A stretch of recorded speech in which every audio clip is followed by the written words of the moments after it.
আসসালামু আলাইকুম চাচা। কেমন আছিস রে মা তুই? আপনাদের দয় অনেক ভালো আছে। তুই তো অনেক বছর পরে দেশে আইলি। জি চাচা, 8 বছর। 8 বছর হয়ে গেছে মারে। এবার তুই কি মনস্থির করলি? বিয়ে শাদী কি করবা না? জি চাচা, মন স্থির তো করেছি। আমি চাই আমার সুন্দর একটা সংসার হোক। আমার কাছে একটা ছেলের খোঁজ আছে, তবে অনেক ভালো ছেলে। তুমি যদি বলো তাহলে তোমাকে বাড়িতে আমি নিয়ে আসো। ছেলের চাওয়া পাওয়া একটাই, সংসারই ভালো একটা মাইয়া চাইতেছে। ঠিক আছে চাচা, আপনি তাহলে কথা বলে দেখেন। ঠিক আছে মা, এখন আসি মা। হ্যাঁ চাচি, শুনলাম কুলসুম আপা আসছে। হ মা, এত বছর পরে আমার মেয়ে আমার বুকে ফিরে আসছে। আপনার একটা কথা বলতে আইছি, কিন্তু কথাটা বলতে চাই না। না বললে না আমার কাছে ভালো লাগবে না। আপনারা তো জানেন বিদেশে মেয়েরা কাজের জন্য গেলে কত সমস্যা হয়, কত মাইয়া যে নির্যাতিত হয়ে বাড়ি ফিরে, সেটা কি আপনি জানেন? এইগুলি কি করতেছো? আমার মেয়ে তো এই ধরনের কোনো কথা বলে নাই। আমার মেয়ে তো বলছে বিদেশে এসে খুব ভালোই আছিল। শোনেন, সবাই কিন্তু সব কথা বলে না। ওরা তো বিদেশ যায় টাকা রোজগার করতে। অনেক সময় অনেক অত্যাচার মুখ বুজে সহ্য করতে হয়। আপনার মেয়ে আইছে, ওনার শরীরে বা মনে খোঁজ খবর নিয়ে দেখেন কোন জায়গায় কোনো দাগ আছে কিনা। আমার মেয়ে খুব ভালো আছে। খামাখা এই সমস্ত মিথ্যা কথা বইলা আমার মেয়ের নামে কলঙ্ক রটায়ও না। আমরা মা মেয়ে খুব সুখে আছি।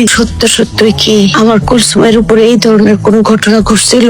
বিদেশে যারা যায় অনেক নারীদের উপরে নির্যাতন হয়, অনেক অমানসিক নির্যাতন হয়, এটা আমি নিজেও জানি। কিন্তু আমার কুলসুম কি গোপন করছে আমার কাছে? তার উপরে কি আসলেই? মা, তোমার কি হচ্ছে? মা, তোমার চোখের পানি আমার সহ্য হয় না মা। আমার কান্দা হয় দুই প্রকারের, একটা সুখের কান্দা, একটা দুঃখের কান্দা। আমি সুখের কান্দাই কান্দি, কিন্তু আমি যে কতটা সুখে আছি এটা আমি ছাড়া কেউ জানে না, কেউ না।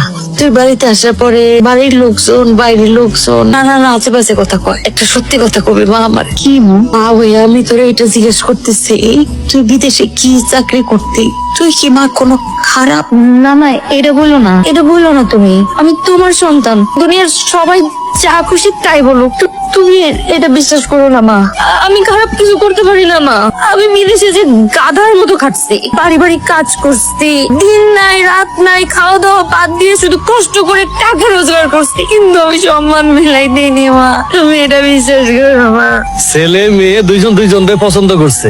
আমাকে এখন উচিত হইলো ভালো একটা দিন দেখা বিয়ের দিন তারিখটা ঠিক করা। চাচা, বিয়ের আগে কিছু কথা বলে নেওয়া উচিত। পরে বিয়ের পর আপনারা জানবেন, এই নিয়ে আমাদের কথা শুনবেন, সেটা তো আর আমরা মানতে পারবো না। হ্যাঁ, আমার বউ তো ঠিকই কইছে। আরে এখানে তো সত্যটা জানা উচিত। আপনারা কি জানেন আমার বোন এত বছর কই আছিল? আমার বোন 8টা বছর বিদেশ করেছে। এইটা কোনো বিষয় না। আরে যেসব মেয়েরা বিদেশে চাকরি করে তারা কি বিয়ে শাদী করে না? তাদের কি সংসার হয় না? তাছাড়া আমি ছেলের সাথে সব ধরনের কথা বলছি। ছেলে বলছে যে তাদের কোনো সমস্যাই নাই। বিদেশে থাকা কোনো মেয়ের সাথে আমার বন্ধুর বিয়ে হইতে পারে না। কেন? যে মেয়েরা বিদেশে কর্ম করে খায়, সংসার চালায়, তারা কি মানুষ না? সেই মেয়েদের কি মান সম্মান নাই? বিদেশে থাকার মায়েরা কি করে এটা সবাই জানে। সব বেয়াদব। তোমাদের বাড়িতে আমার মেয়ে বউ হয়ে যাবে না। যাও এখান থেকে। তুমি বিদেশে যাও মানে খারাপ না। অনেক মেয়ে প্রতারণার শিকার হয়, এটা সত্য, কিন্তু কোনো মেয়ে খারাপ না। তারা বিদেশে শখ করে যায় না, পরিবারের ভালো চেয়ে যায়। আমি নিজের চোখে দেখছি অনেক মেয়ে দিন নাই রাত নাই গাধার মতো খাটতেছে পরিবারের জন্য। এইভাবে প্রত্যেকটা মেয়েকে অসম্মান করেন না। আমাকে বলছেন, কিন্তু সব মেয়েকে এইভাবে দায়ী করেন না। এত বড় অপমান একটা নারী সম্পর্কে। আপনারা আমার বাড়িতে আসছেন কেন? যান, বের হন আমার বাড়ি থেকে, যান, এখন বের হন। চল বন্ধু। আন্টি, আমি দুঃখিত আমার বন্ধুদের ব্যবহারের জন্য, আমাকে মাফ করে দিবেন। আসে। আসসালামু আলাইকুম। জামাই বলছি থাক ভাইজান। মাসুম, বৌমা, তোমরা এই কথাটা এখন বলতে গেলে কেন? এই কথাটা পরে বলা যাইতো না? এটা কি এখন বলা কি ফরজ ছিল? আর মাসুম, তোর এই বোনটা তোকে লাগে কি না করছে? নিজের জীবনের সুখ শান্তি সবকিছু বিসর্জন দিয়ে ওই প্রবাসে পড়ে আসিল এক পথ তোর জন্য। আর তুই ছোট ভাই হয়ে বড় বোনের এত বড় সর্বনাশ করে দিলি। ও করবি তো? বড় বোনের টাকা দিয়ে তুই এখন ব্যবসা বাণিজ্য করে অনেক বড় হয়ে গেছিস। বড় বোনের এখন তো তার দরকার নাই। এই ভাইয়ের জন্য কান্দোস? হ্যাঁ, একদম চুপ। এদের জন্য চোখের পানি ফেলাইতে হয় না। এদের জন্য খালি আমার বদ্ধ আছে। কান্দিস না, মন শক্ত কর।